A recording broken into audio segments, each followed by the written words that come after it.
मंच पे उपस्थित सभी मान्यवर नेतागण और मेरे सामने लाखों की संख्या में उपस्थित मेरे देशभक्त देशप्रेमी भाई और बहनों, हम सबको पता है कोई चुनावी रैली नहीं है। अपनी दो बहनें हिम्मत से लड़ रही है।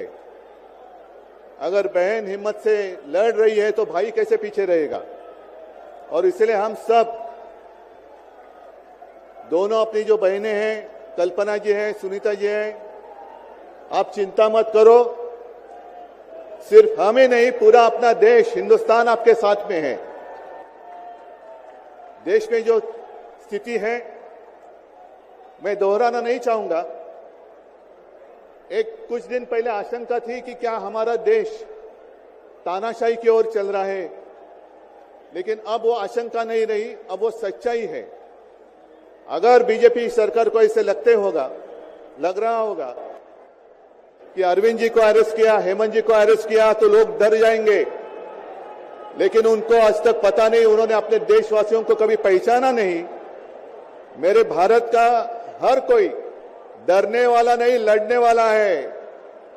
और अगर हिम्मत है तो बाकी आपकी सारी एजेंसीज हैं, ईडी, सीबीआई, इनकम टैक्स, जैसे हम इंडिया गठबंधन बनाकर सबके सामने आए हैं। अगर आप में हिम्मत है तो बीजेपी को मैं कहता हूं, चुनौती देता हूं कि बाकी सारी लोगों को छोड़ दो, आप सीधा आपके बैनर पर लगा दो कि बीजेपी के साथ जो तीन साथी पार्टी है वो ईडी, इनकम टैक्स और सीबीआई है। लेकिन अब समय आया है, कितने दिन तक हम उनकी आलोचना करते रहेंगे। अब तो उनका सपना ऐसा है कि 400 पार। मैं पूरे देश को आह्वान करना चाहता हूं कि एक व्यक्ति और एक पार्टी की सरकार देश के लिए खतरनाक हो गई है और अब वो समय आया है कि एक पार्टी और एक व्यक्ति की सरकार नहीं चलेगी। पूरे देश को मैं आह्वान करता हूं कि हम सबको अब चाहिए, मजबूत देश चाहिए और मिलीजुली सरकार हमें लानी ही होगी। देश में जितने सारे प्रांत हैं, जितने सारे राज्य हैं, उनका सम्मान करने वाली सर्वतोमुखी सरकार अगर हम लाते हैं तो ही देश बच सकता है, नहीं तो फिर आपका सवाल है, आपका भविष्य आप किसके हाथ में देना चाहते हो। हम सारे आए हैं चुनाव के प्रचार के लिए नहीं आए हैं, हम प्रजातंत्र की रक्षा के लिए आए हैं। और कैसी सरकार है, अरविंद जी के ऊपर इल्जाम लगा दिया, डाल दिया जेल में। हेमंत जी के ऊपर इल्जाम लगा दिया, डाल दिया जेल में। ये कौन सा तरीका है। इनके पास जितने सारे लोग हैं, मैं आपके सामने आने से पहले कुछ पत्रकारों के साथ वार्तालाप कर रहा था और उन्होंने कहा कि उद्धव जी अब उन्होंने इनको साथ में ले लिया, उनको साथ में ले लिया। जिनके ऊपर भ्रष्टाचार के आरोप खुद भाजपा ने लगाए थे, उनको उन्होंने वॉशिंग मशीन में डालकर साफ सुथरा नहला धोला कर अपने मंच पर विराजित कर दिया। तो आप क्या विश्वास रख सकते हैं।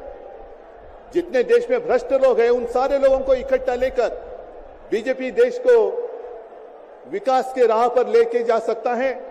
भ्रष्ट लोग देश का विकास कर सकते हैं।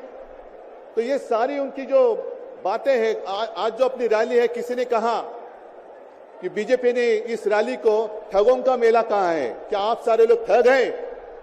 मेरे देश के वासी, मेरे देश प्रेमी लोग क्या ठग हैं। ये तो भ्रष्ट लोग हैं, भ्रष्टाचारी लोग हैं जो भाजपा में है, जुमलेबाज लोग हैं। और मैं ये भी जानता हूं, मुझे याद है कि कुछ दिन पहले उत्तर भारत के सारे किसान दिल्ली आना चाहते थे, नहीं आने दिया। उनके जो रास्ते थे उसमें खिले डाल दिए, उनके ऊपर टीयर गैस छोड़ा, लाठीचार्ज किया। तो मैं पूरे देश के किसानों का आह्वान करता हूं, आप अन्नदाता हो, आप अन्नदाता हो, अन्नदाता देवो भव हमारी संस्कृति है।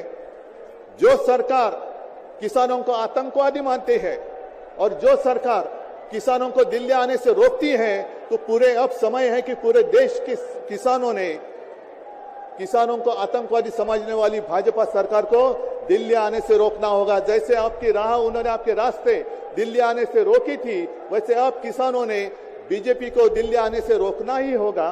और एक नारा जो मैंने मुंबई में दिया था, वो जो कहते हैं कि आपकी बार 400 पार। मैं आपको आह्वान करता हूं कि जहां से आप आए हुए हैं आप जाओ, अपने घर पे जाओ, जहां भी जाएंगे गांव में जाओ, लेकिन एक नारा आपको देना होगा तानाशाही के खिलाफ।